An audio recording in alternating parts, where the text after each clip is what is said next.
Bien, vamos a continuar con nuestra clase de Gálatas. Estuvimos hablando la semana pasada del viaje de Pablo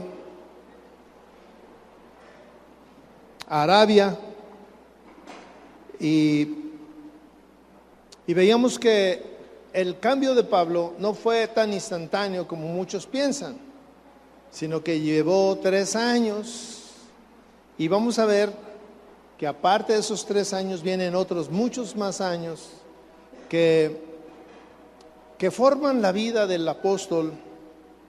En Gálatas 1:21 dice el mismo.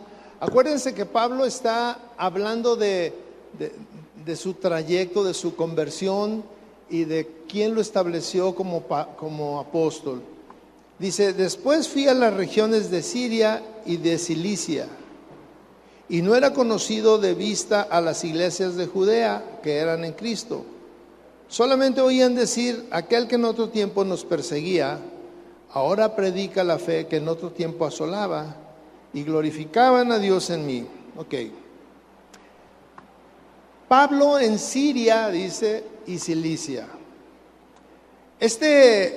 ¿De dónde sale mucho de esta información? Eso lo encontramos en el libro de los Hechos, en el capítulo 9, versículo 28. Ahí hay muchos detalles. Cuando habla de ese después, ¿sí? Y aquí, en Siria y Cilicia, Pablo pasa años.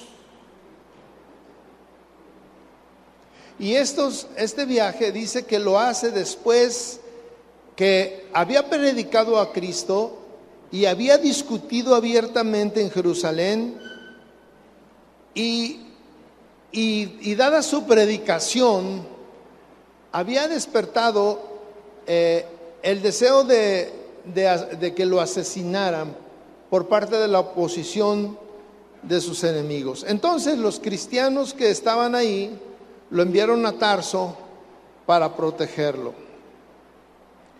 Ahí en Tarso estableció su cuartel general y posteriormente se fue a Cilicia. Después de Cilicia fue llevado a Antioquía, que cuando se refiere a Siria, estuvo en Antioquía.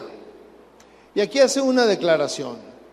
Dice: no era conocido de vista a las iglesias de Judea que eran en Cristo. Aquí no debe de entenderse en el sentido de que los cristianos de Judea no hubieran visto o no hubieran oído hablar de Pablo después de su conversión.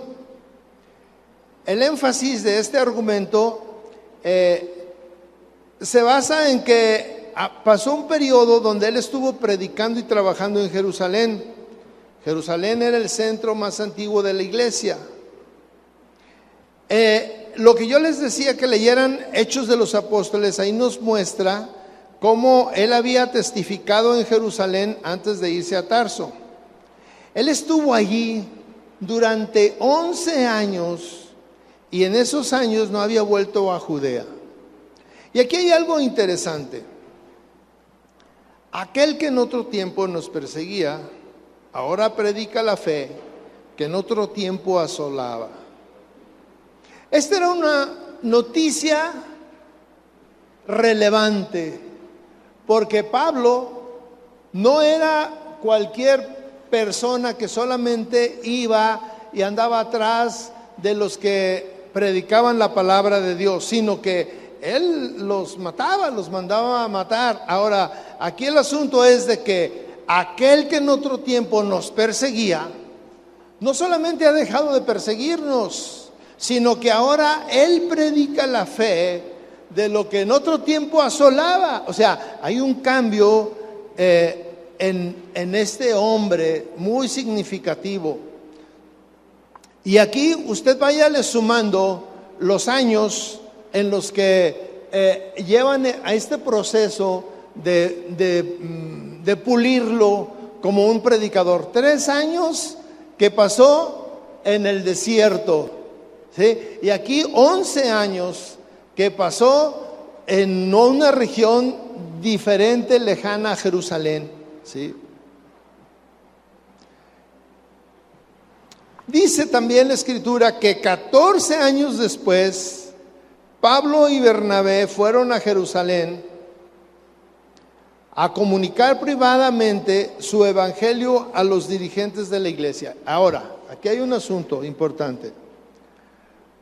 Dice que fue Pablo y Bernabé a enseñar, a predicar su evangelio. El asunto ¿es un evangelio diferente al de Pablo? Es el mismo evangelio. Y lo que Pablo está tratando de decir es de que el evangelio que yo fui a enseñar no tuvo diferencia con los que me escucharon. ¿Quiénes lo escucharon? Los dirigentes de la iglesia. ¿Cuáles dirigentes? ¿De cuál iglesia? La iglesia de Jerusalén. Recuerden que Jerusalén se convirtió en el centro del cristianismo y en nuestros días sigue siendo el centro del cristianismo, ¿sí? Muchos dicen que, bueno, los cristianos, y luego organizan viajes, vamos a ir a Jerusalén, el centro del cristianismo. Pero ya ahora solamente van a Jerusalén a visitar las tumbas y todo, porque ahí no están la cumbre de hombres que proclaman y enseñan el evangelio. ¿Sí está? Pero en ese tiempo ahí estaba, ¿sí? Y dice que estos hombres prominentes a los que fueron a mostrarles su evangelio no le agregaron nada. Ahora, recuerden, no pierdan de vista que Pablo está haciendo una referencia a los judaizantes que se habían metido en la iglesia de Galacia y que los estaban desviando. ¿Estamos? Es importante. Entonces dice, estos hombres prominentes no agregaron nada al evangelio de Pablo. Aún a pesar de que algunos de ellos habían espiado a Pablo, y fíjese, no le exigieron que circuncidara a su colaborador Tito. Pregunta: ¿Pablo estaba circuncidado? Sí. Pero ahora, ¿Tito estaba circuncidado? No. Entonces Pablo empieza a llevar a cabo un cambio, ¿sí?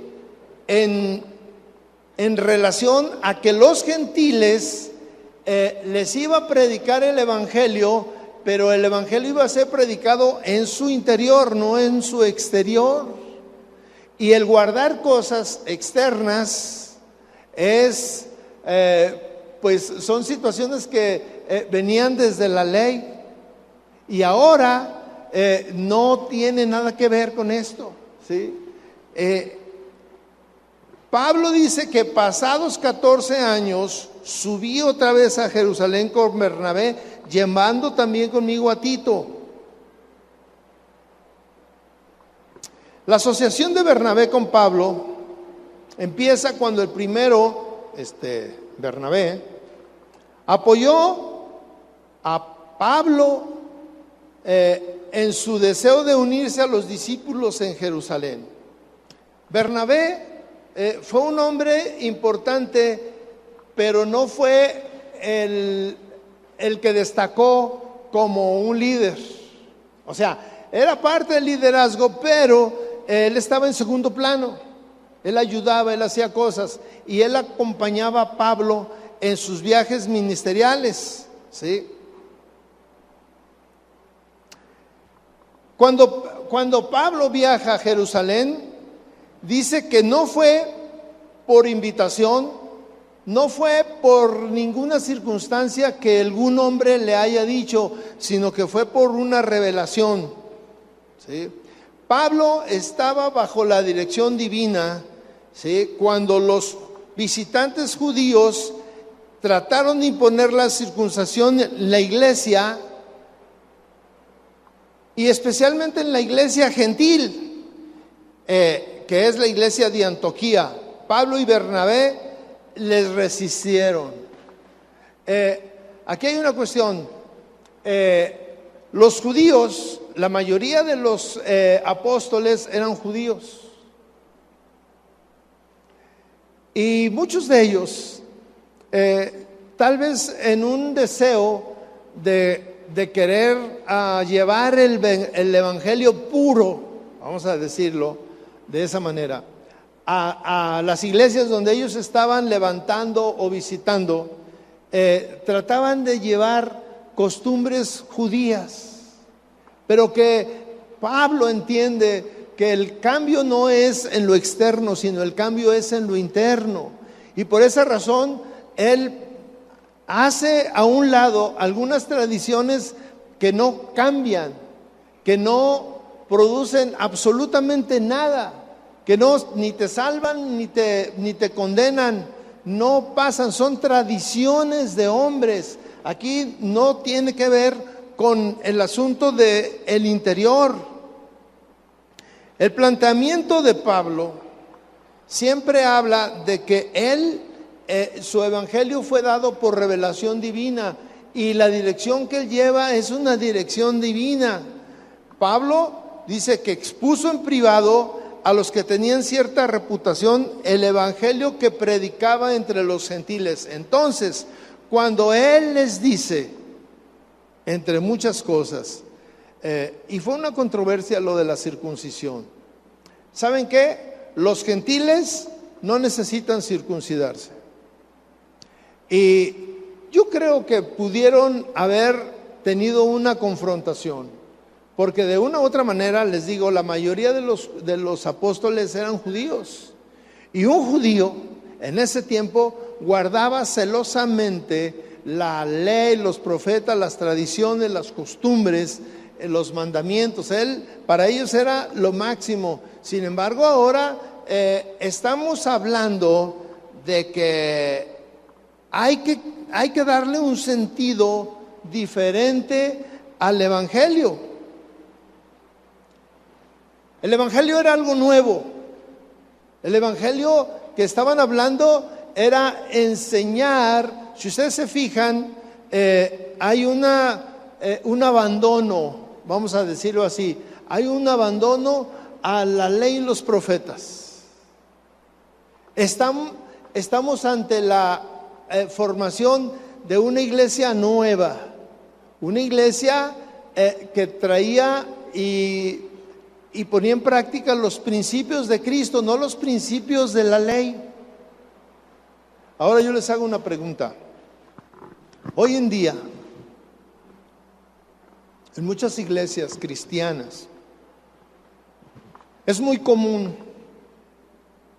traer costumbres y tradiciones del Antiguo Testamento y tratar de meterlos de alguna manera en la vida del cristiano. Por ejemplo, usted vea el parteaguas, el Antiguo Testamento y el Nuevo Testamento. Y por ejemplo, en el Nuevo Testamento, Cristo Jesús no trajo a referencia algunas cosas por decir algo, la vestimenta del sumo sacerdote. No la trajo a relación de que ahora los ministros tenían que vestirse como los sumos sacerdotes, ¿verdad que no? Y muchas iglesias traen eso y pues tratan de espiritualizar cosas, colores, formas, telas, utensilios y demás cosas que en el Nuevo Testamento no aparecen. Y si no aparecen, es porque Cristo no lo enseñó de esa manera, ni los discípulos. En todo el Nuevo Testamento hay cosas que no aparecen y que nosotros luego ya espiritualizamos. Yo no digo que no debemos de aprender todo lo que viene en la ley y los profetas, pero hay cosas que son costumbres y que luego nosotros o algunos cristianos o en algunas iglesias tratan de llevarlas a cabo. Por ejemplo, y son controversias. Hay algunos cristianos que guardan el sábado. ¿Por qué guardan el sábado? Fue una controversia de Cristo con los escribas y los fariseos. ¿Sí o no? Se peleaban y lo condenaban y le decían que era un hereje y todo esto. Y luego vienen unos hermanos que dicen, hay que guardar el sábado. Ahora yo le digo, como la circuncisión, guardar el sábado, ¿te salva o te condena? No nos salva ni nos condena, ¿verdad? Entonces, cuando Pablo está hablándoles a los gentiles, les está diciendo, yo no les voy a poner cargas que no necesiten llevar, que no sean necesarias. Entonces, lo que Pablo está hablando, y usted vea en todas sus enseñanzas, en ese evangelio que fue y le dijo a los hombres respetuosos de esa iglesia de Jerusalén, les enseña y les dice, esto es lo que yo estoy enseñando, y lo que yo estoy enseñando no tiene que ver con tradiciones, tiene que ver con el corazón de las personas, con hablar de cosas que son más importantes. Y dice, Pablo escribe, mas ni aun Tito, que estaba conmigo, con todo y ser griego, fue obligado a circuncidarse. Mire, cuando Pablo expone sus razones, el por qué hay que enseñarle a los gentiles una manera de relacionarse con Dios, pregunta, ¿los gentiles se relacionaban con Dios? Para ellos era nuevo. Y el asunto que para ellos, todo lo que les decían, lo hacían. Entonces era muy importante ser muy cuidadosos en lo que estaban enseñando y no meterlos en situaciones complicadas. Y a veces nosotros, mis hermanos, cuando enseñamos cosas falsas, cosas que no tienen que ver, cosas que no tienen sentido. Por ejemplo, ¿ustedes han oído de la risa santa? Las cachetadas. Y que se emborracha y que se revuelca. Mis hermanos, eso no está en el Nuevo Testamento. ¿Con qué justifican situaciones que no vienen al caso? ¿Con qué se justifican? Es cierto que Pablo le hablaba a los gentiles, y los gentiles pues llevaban una vida desordenada, una vida llena de excesos y alejados de Dios completamente, y los estaban jalando al evangelio. Y el hecho de que les empezaran a decir una serie de cosas que no venían en el evangelio que estaban enseñando. Ahora, ellos tenían que ser muy cuidadosos lo que enseñaban, mis hermanos. Nosotros ya tenemos toda la Biblia, ya la tenemos. No es que vayamos a enseñar algo nuevo. Y Pablo y los apóstoles sí estaban enseñando todo nuevo. Todo nuevo lo estaban enseñando. Entonces era bien importante que Pablo estuviera bien seguro de que a los gentiles no necesitaban la circuncisión. Pero mire qué responsabilidad el decir, los gentiles no necesitan circuncidarse para tener derecho de estar en la presencia de Dios. Es una gran responsabilidad.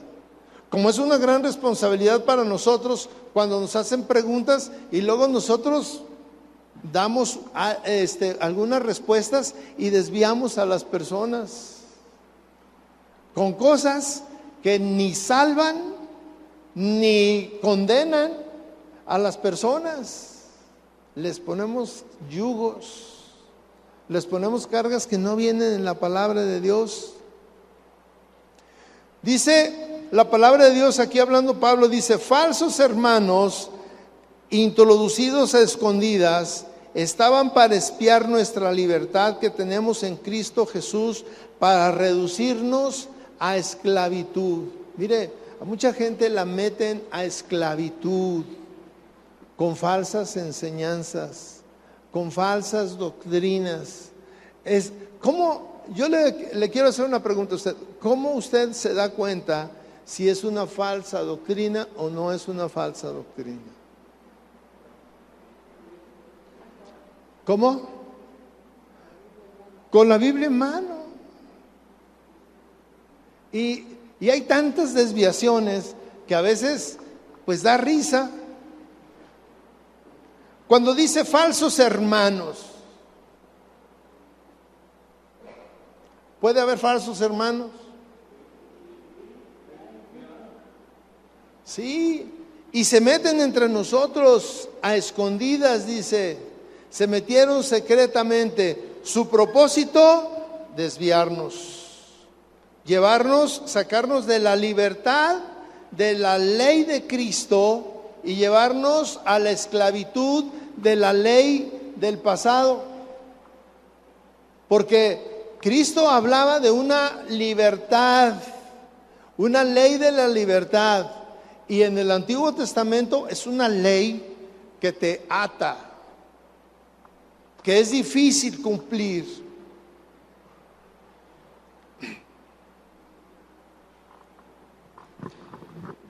Dice Pablo, cuando estuvo en estas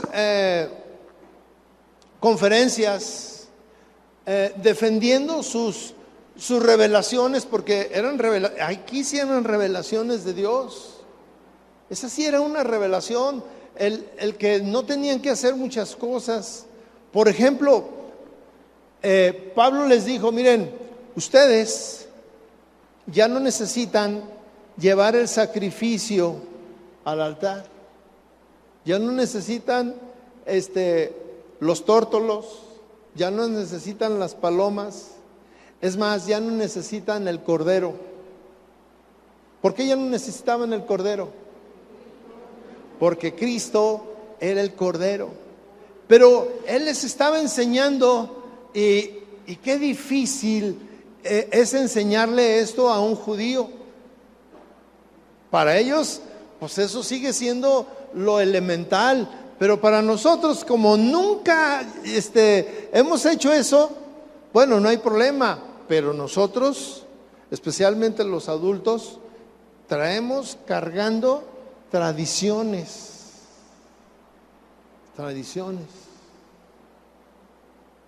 Y ahí las llevamos y no nos podemos desprender de ellas. ¿Sí? El otro día, digo, de broma, yo estaba ahí con unos hermanos y no sé qué dijeron y yo les pero yo lo hice de broma, pero hay quien lo hace porque sí lo cree. ¿Sí? O por ejemplo, mire, de veras, en la Semana Santa hay un choque de tradiciones. El comer carne, el comer pescado, el guardar el viernes, al hacer juramentos, o sea, tradiciones, mis hermanos, que nos han metido. Pero a cambio de eso, o sea, Pablo dice, tienen que dejar todo eso, pero a cambio de eso, hay otra manera de vivir que nos compromete más con guardar solamente eso, porque hay quien guarda eso, pero su vida es un desastre y otros no lo guardan. Entonces, Pablo sí habla de que debemos esforzarnos a vivir de una manera diferente. Usted piense muy bien. Déjame encontrar lo que quiero. Había una controversia, y esta controversia, mis hermanos, representa mucho. O sea, es como un iceberg, que el iceberg solamente se ve una sola punta, pero hacia atrás, en el fondo, hay mucho oculto. La circuncisión era un asunto que le daban una relevancia a los judíos, bueno, más allá de lo que era. Y hubo un problema entre Pedro y Pablo. a causa de esta controversia. Pero Pablo, más allá de decir, mira, si tú quieres seguir enseñándole a los judíos acerca de la circuncisión, está bien, porque los judíos tienen esa manera de pensar y ellos van a seguir viendo eso, pero los gentiles no. Y Pablo dice, y yo soy, Dios me levantó para ser un ministro de los gentiles. Yo voy a ir a enseñarle a los gentiles. Si usted vea los viajes de Pablo, muy poco está en las sinagogas de Jerusalén o de Samaria o de esos lugares. Él anda en Grecia, anda en Fenicia, él anda en otros lugares, en Roma, anda enseñándole a otra gente, pero enseñándoles y enfrentándose a situaciones complicadas. Se enfrentó al pensamiento de los romanos. Y en ese tiempo, la vida de los romanos era una vida intelectual. Ahí estaba el centro de la sabiduría del mundo, pero también estaba una gran depravación. Y Pablo fue ahí y les enseñó, se metió ahí a enseñarles los principios y a decirle a las personas, cambia tu vida. No guardes, no guardes el sábado, no te circuncides, no te laves las manos antes de comer, no te quites la sandalia, no esto, pero cambia tu vida, cambia tu corazón. Que al final de cuentas es lo que viene a traer aquí el asunto importante.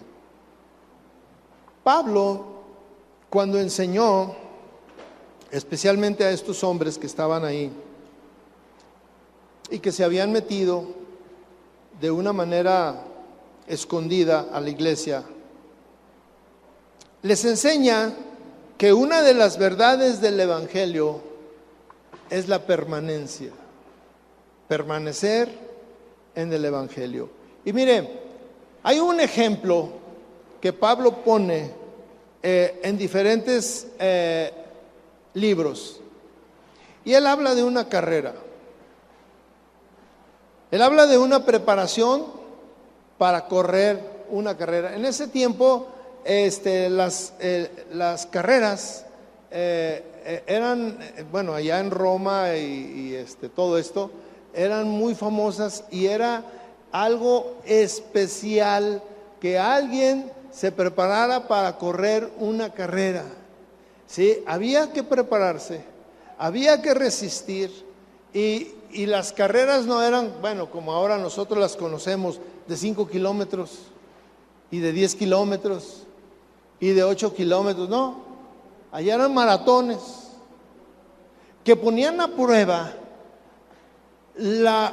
lo que había en cada persona. Y no cualquiera, mis hermanos, no cualquiera se preparaba para una carrera de ese tipo. Y en la actualidad sigue siendo lo mismo. No cualquiera se prepara para correr este tipo de carreras.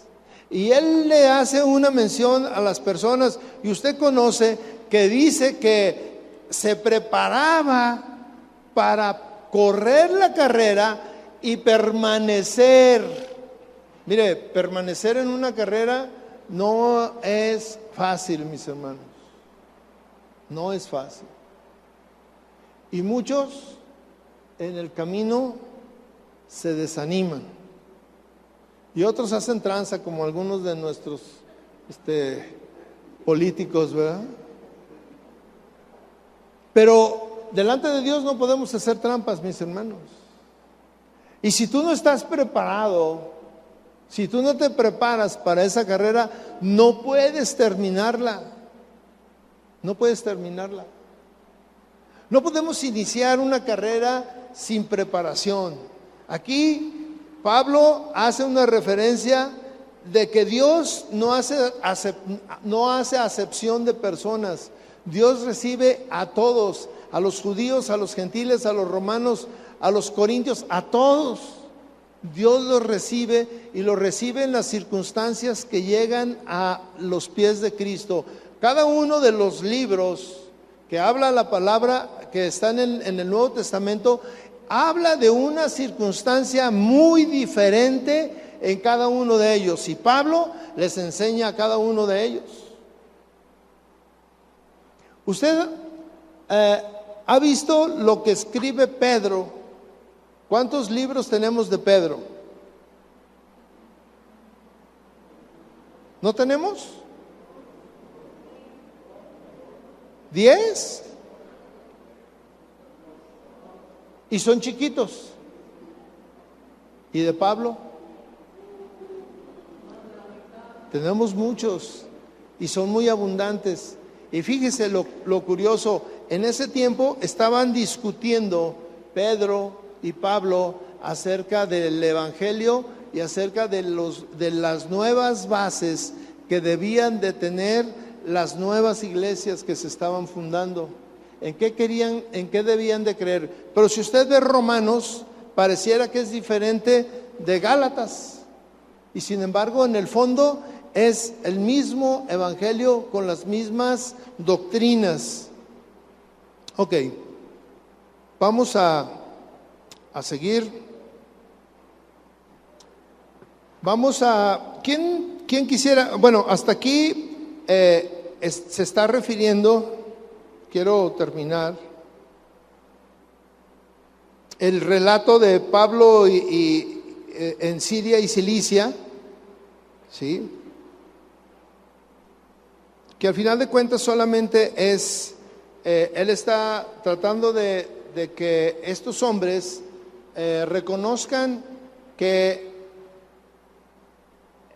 sin que él haya sido nombrado por las autoridades de ese tiempo, él es reconocido porque él dialoga claramente con estos hombres, y estos hombres se refiere a los apóstoles que estaban en Jerusalén, y habla de la doctrina que él está encaminado a enseñar a los gentiles, y Pablo estará destinado a enseñar a los judíos.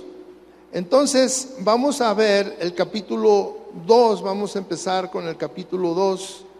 No sé si alguien trae una Biblia ahí a la mano que me facilite, por favor. Y vamos a ir, ahorita le digo, el del versículo 11. Dice que Pablo reprende a Pedro en Antioquía. Ahora, ¿por qué estamos estudiando esta confrontación? Y no es que Pablo, esté tratando de menospreciar a Pablo y a los demás apóstoles, sino que recuerden los que estamos estudiando desde el principio este libro, que él está haciendo un énfasis de que él era un apóstol que fue designado directamente por Dios y no por hombre alguno. ¿Sí está claro esto?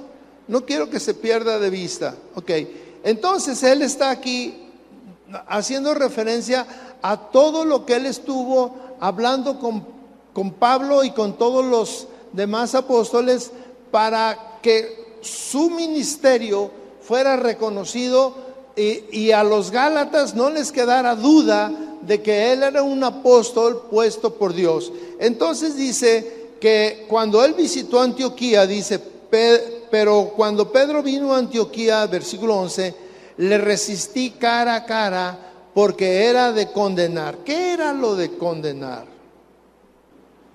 Y mire, aquí hay una situación que nos muestra cómo todos somos humanos y muchas veces nos equivocamos, y nuestras palabras nos confrontan y nos evidencian cuando hay doblez en nuestra vida. ¿Qué había pasado con Pedro ahí cuando fue?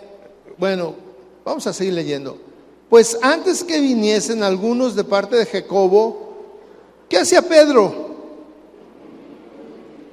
Comía con los gentiles. Pregunta: ¿qué comían los gentiles?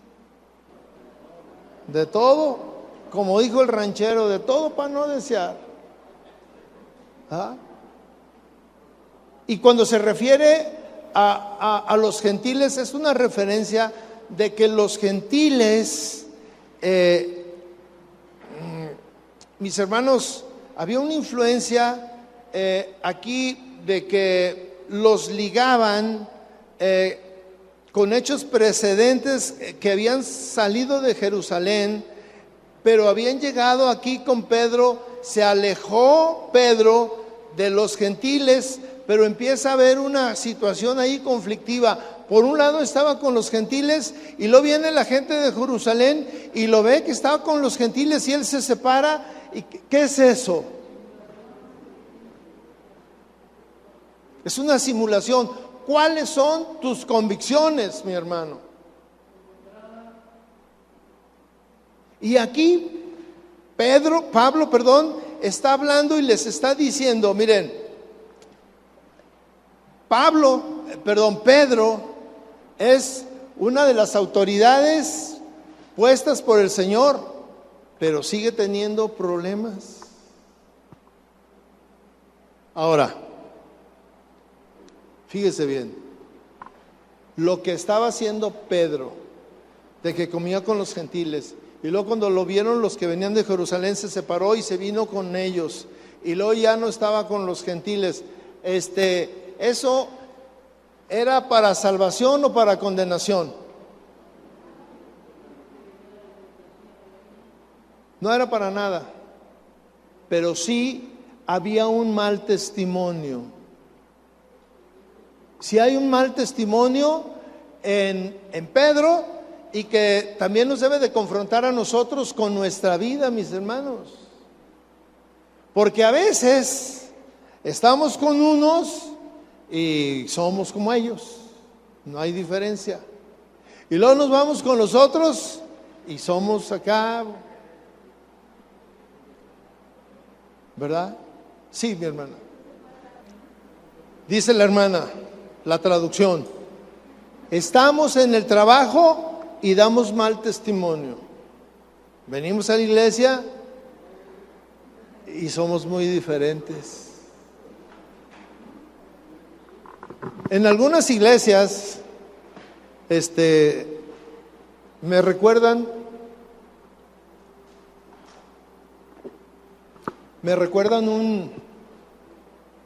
un ejemplo que yo he puesto, y aquí lo he dicho también, que el dintel de la iglesia tiene un poder más poderoso que el mismo Cristo. Porque cuando cruzas la puerta de la iglesia hacia adentro, te transformas en un ser tan espiritual, tan amable, tan lleno de la presencia de Dios, que levantas tus manos, es un cambio radical. Y el asunto es que cuando te vas y vuelves a pasar por ese mismo dintel, regresas a la realidad. Decía una hermana que fue al congreso de matrimonios, decía: ay, pastor, cuando estamos ahí en el congreso todo es tan hermoso. Mi esposo es buena onda, me atiende bien, no me grita, todo, dice. Y iban muchas veces, dice, y cuando llegamos a la casa, siempre le digo: ya llegamos a nuestra realidad. Mis hermanos, ¿qué onda con esta simulación del apóstol Pedro? Pero ¿qué onda con nuestra simulación también?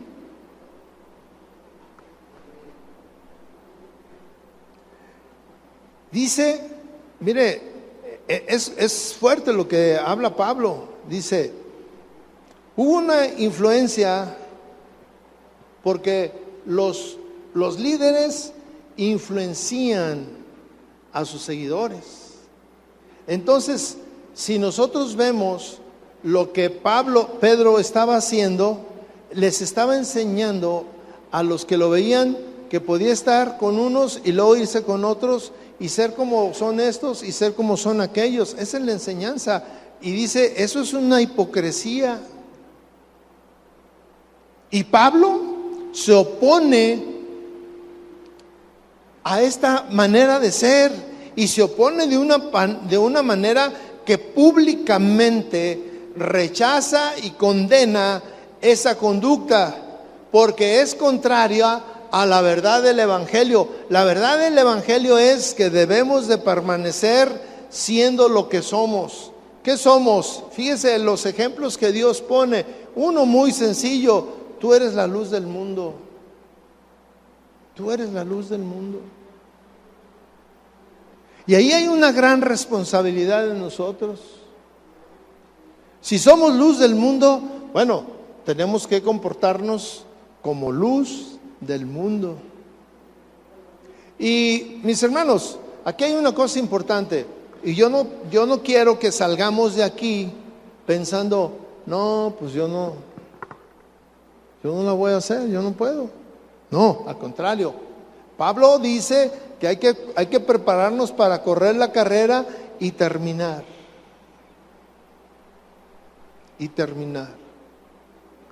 ¿Cuándo es la mejor época para correr una carrera? No hay una época, mis hermanos. Recuerdo, hace muchos años yo empecé a correr y me empecé a preparar para una carrera de 10 kilómetros. Me empecé a preparar. Hay una preparación para lograr los 10 kilómetros. Entonces yo ya me sentía que estaba preparado y iba corriendo y estaba subiendo. Era una avenida que era una subida, una pendiente, no muy pronunciada, pero sí constante.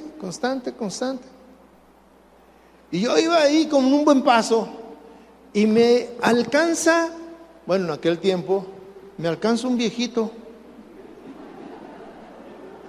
Y yo lo vi y dije, pero me dejó.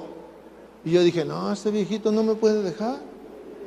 Y ahí voy, me le pegué y ahí voy. ¿Y sabe qué? Le aguanté yo creo como 1 kilómetro. Me tronó. En ese lenguaje de los corredores, dice, me tronó. No le aguanté el paso, porque mi preparación era inferior a la de ese viejito. Y hoy en día yo he visto en los maratones, mire, gente de mucha edad corriendo un maratón. Pero ¿qué pasa ahí? Cada quien, en una ocasión nos empezamos a preparar un grupo de corredores con un anciano. Él nos enseñaba secretos para correr y él nos dijo, cada quien corre su propia carrera. No puedes pegártele a nadie, porque cada quien se está preparando para esa carrera. Y nosotros es igual, mis hermanos. Ni aún un matrimonio corren en el mismo ritmo, ni aún un matrimonio, mis hermanos. A veces las señoras destacan su espiritualidad, su entrega al Señor.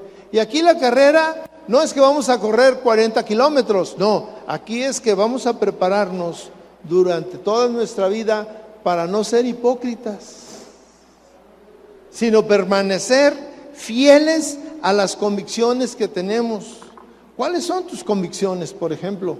Y aquí yo creo que todos debemos de entender qué es lo que hacemos cuando nadie nos ve y qué es lo que hacemos cuando venimos a la iglesia.